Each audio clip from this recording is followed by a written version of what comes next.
kayang labanan ang agos ng paghamon. Mabuwal at madapaman, sabay tayong aahon. Posible kayang maburang alinlangan sa sarili. Ang tapang sa loob makikita, taglay mo ang dugong bayani.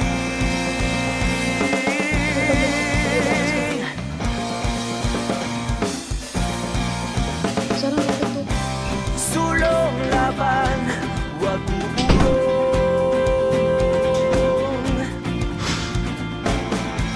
Pakinggan sa iyong puso ang sigaw na dati bulong. Sulong laban, wag uurong.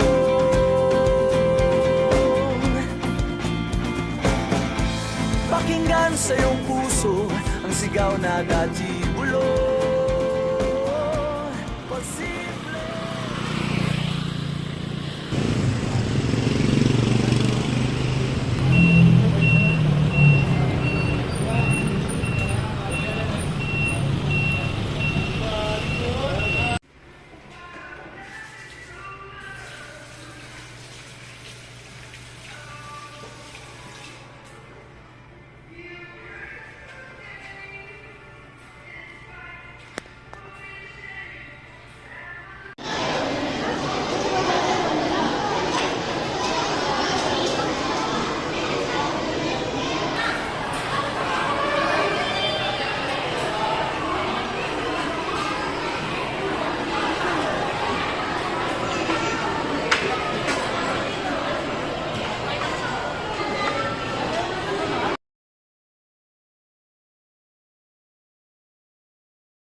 Hindi ko makain yung kasamahan namin ng leg part. Wala bang ibang part?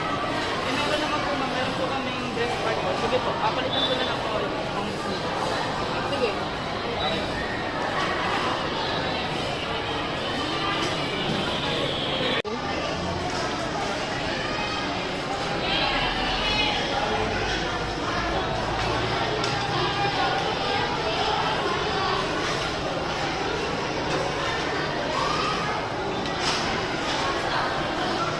Ma'am, ito na po yung pinunta namin. Thank you, ha?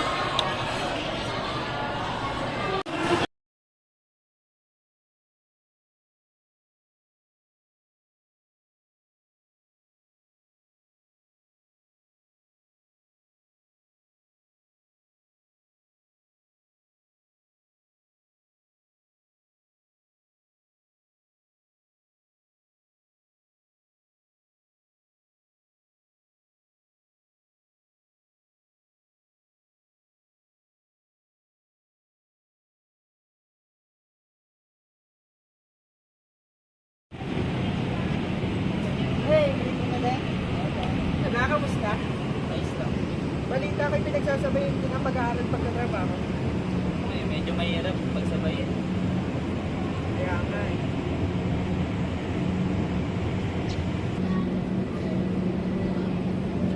Uy, tapos na pala break. Tara na.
So, good afternoon po. Thank you for letting us do this interview. Sir, are you ready to begin po? Yes po.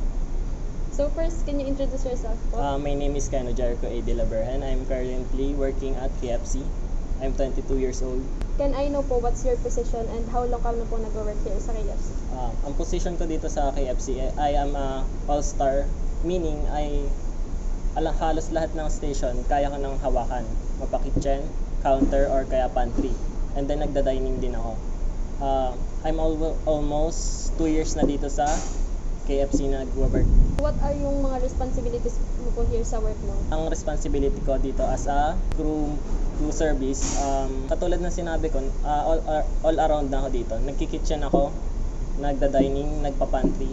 Kahit saan ako duty, it's okay lang sa akin kasi alam ko na lahat siya. So, regarding naman po doon sa mga qualifications, paano ka nakapasok dito sa work mo? Ano yung mga qualifications o yung mga ginawa mo para makapag-work ka dito sa KFC?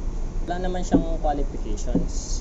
Matututunan mo siya on the way. Mag-a-adjust ka sa oras mo. So, ano naman po yung palagay mo is yung biggest benefit sa'yo ng pag-work mo here sa KFC? Para sa akin, ang biggest benefits nun ay experience.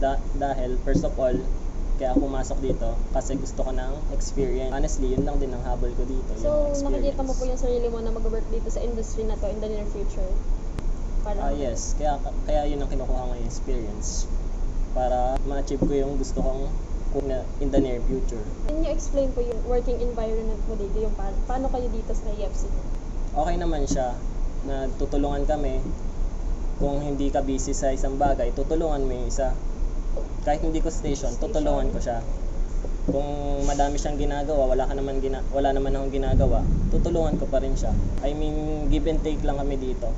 Kailan po yung pinaka-busiest day nyo, yung during o kaya time? Ang pinaka-busy namin dito madalas ay Monday, Sunday, and Saturday. Sa time naman po, yung ano ba, sa umaga, sa tanghali, or sa hapon? Sa KFC, may time lang kami na peak hour.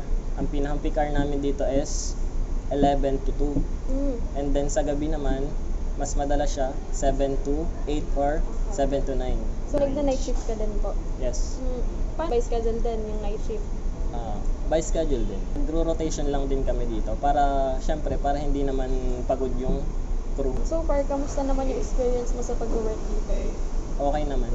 I-enhance din yung skills ko, yung communication ko sa katrabaho ko. And then yung personal knowledge ko about this industry. Nabanggit mo na rin po yung about sa coworker. Paano nyo naman i-deal yun pag mayroon kayong mayroong mga hindi pagkakaintindihan, ganun? Paano nyo nag-handle this professionally, lalo na magkasama kayo sa work? Pag-handle naman ng ganun, pinapalipas na namin yung pagkakagalit namin pagdating sa work kasi mas nakaka-apekto siya sa work, mas nakakasagabal siya sa work, and then hindi siya maganda para sa work. So paano yun? Kunwari po ay meron kayo naging kaaway or kagalit, ganun, dahil dito rin sa work. Paano yun? So habang nasa work kayo, binabaliwala nyo muna yung ganong nyo, hindi pagkakaunawaan. Oo naman. Or still parang nararamdaman mo pa rin na parang may something off, ganun? Nararamdaman mo naman yun. Kaya nga lang, dapat be professional kasi nasa work ka. Hindi ka naman nasa bahay, hindi ka naman nasa school. Pero based on your own experiences, nakararanas ka na po ba ng ganun? Yung may mga ganong instances na yung may nakasamaan ng loob? Hindi naman. Wala pa naman. Wala pa so far. Okay. Regarding naman dito sa establishment, so if okay lang i-share yung mga safety measures na ginagawa nyo para makapag-serve kayo ng high quality food sa mga customers nyo. Ano talaga namin yung hygiene muna. Bago ka pumasok, kailangan mo mag-hand wash. Kailangan mo dumaan sa procedure. May susutin kang gloves, may susutin kang apron, may sombrero, may hairnet. And then may sapatos ka na ayos, may uniform ka na ayos na fit to work ka sa loob. Can you explain po, paano pag pumapasok ka sa work, anong unang ginagawa? Ang unang-una kong ginagawa sa work ay titingnan ko muna yung aking proper grooming para presentable ka sa customers, and then para presentable ka din sa work. Paano pag nagkakasakit kayo? Siyempre, food yung hinahandle nyo. Hindi na kayo pinapag-work or kayo yung decide kung kaya nyo pang mag-work? Tungkol naman dyan, nag-immediate action din kami dyan. Ang ginagawa namin, nagre-report agad kami kung ano nararamdaman namin. Kasi minsan, baka hindi namin alam, nakaka-affect na pala din sa quality ng food. Kasi napaka-crucial nun pagdating sa food quality. Kuwari may ubo ka, syempre matatalsikan yung food mo. And then kuwari may diarrhea ka or something like that, Kailangan aware ka din sa sarili mong katawan. Alam naman natin kasi nga food, marami mga dumadating pumapasok na tao. Hindi naman mawawala yung mga nagre-reklamo, mga ganun sa food nila, sa services. Paano niyo po hinahandle yun? Yes, hindi naman siya naiiwasan. Actually, minsan may mga incident kami na kuwari may buhok, may ano, hindi naman siya maiiwasan kasi human error na din siya. Hindi din natin alam kung saan galing or sa mismong crew. Ang ginagawa na lang namin ay pinapakausap kay manager. Tinitingnan yung situation kung pwede pang ayusin. How do you deal with it po? Pinapalitan yung food? Yes, mas ginagawa namin, pinapalitan na lang namin yung food or nahingi na lang kami ng pasensya. Occasionally, nagbibigay kaming compliment or something para ma-absuelto namin yun. Okay, regarding po doon, naniniwala ka pa dun sa quote na customer is always right? Para sa akin naman, hindi siya laging Applicable? applicable sa lahat ng situation kasi minsan mali din talaga yung customer. Pinagpipilitan nila minsan na tama sila pero mali naman talaga. Paano niyo po siya i-approach if ever na ganun? Pag i-approach namin, be professional na lang din. Paano Minsan ipapaliwanag namin siya ng ayos, bakit ganito, bakit ganyan. Pinapaliwanag na lang namin ng ayos sa kanya para mas maunawaan niya at saka kumalma siya. Based on your experiences po, meron ba yung parang may nag-hysterical na customer, yung sobrang nagre-reklamo sa'yo? Meron ka na experience na ganun? Madami na po. Madami na po. So, parang magbigay ka nga ng isang hindi mo makakalimutan na experiences na ano yung pinaka nangyari doon? Experience ko doon dati ay yung part lang siya ng manok. Ayaw niya ng leg part. Pero ang na-serve ko ay leg part. Ay pinagpipilitan niya dahil hindi daw sila kumakain ng ganun. I mean, naman nun na hindi sila kumakain. Ay part din naman siya ng manok. Pumayag na lang siya or nagalit or... Ang ginawa niya, yun nga, umabot muna sa manager, kinausap yung manager and then nagkasundo na lang, napapalitan na lang yung product. Paano yun kapag every time na pumapasok ka, meron kayong binib-briefing muna kayo sa mga gagawin nyo sa maghapon, ganun? Paano? Or dahil matagal ka na dito, hindi na kailangan yung ganun? Para sa akin, hindi ko na kailangan ng briefing kasi if kuwari nalagay ako sa pantry, first thing na pagpasok ko, alam ko na yung dapat kong gawin, alam ko na yung dapat kong ayusin, kung anong gagawin ko dapat, kung anong mga bagay na dapat kong ihanda. Di ba pumapasok ka din, diba? Yes, working student. Working student. So, ano na lang po, for last one, ano naman yung message mo, masasabi mo sa mga co-workers mo, sa mga nakakasama mo here sa work? Para sa akin lang, keep up the good work kasi lagi naman kami nagkakaisa pagdating sa work. I mean, yun nga, nag-give and take kami, nagbibigayan kami, kuwari may sakit yung isa, pwede naman palitan or malis sa position nila. Tsaka napakaano din nila, hindi siya toxic na workplace. Masasabi mo din na naging family na kayo dito. Yeah. Planning po na to stay for good here muna.